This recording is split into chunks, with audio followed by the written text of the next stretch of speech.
something that needs a little fixing on Farpoint Farms.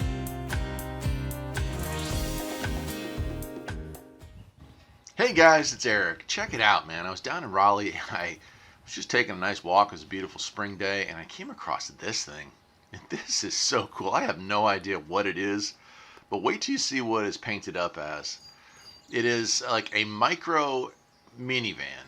Now, I assume it is not something available here in the U.S. market naturally, because we're not allowed to have cool cars here in the U.S. But look at this. Wait till I come around the front of this thing.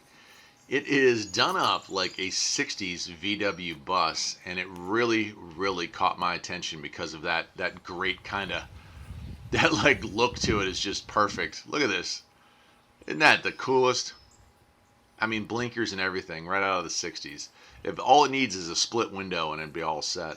Now, I was, looking at private property, so I did make this video kind of short, but I definitely wanted to share this with you. This is the coolest little minivan I have come across in ages, and I sure wish these were available to the masses here in the United States, like they're available literally everywhere else.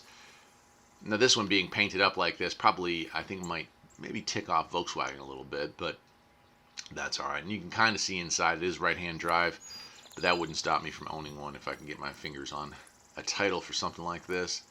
But just check it out, man. It's just such a cool little ride. It's not a very long video, but on the restoration channel here, I do love to share the unusual, those strange cars that maybe are either forgotten or never heard of in the first place. And this one definitely fits the bill. I guess that'll do it for today, my friends. Take care.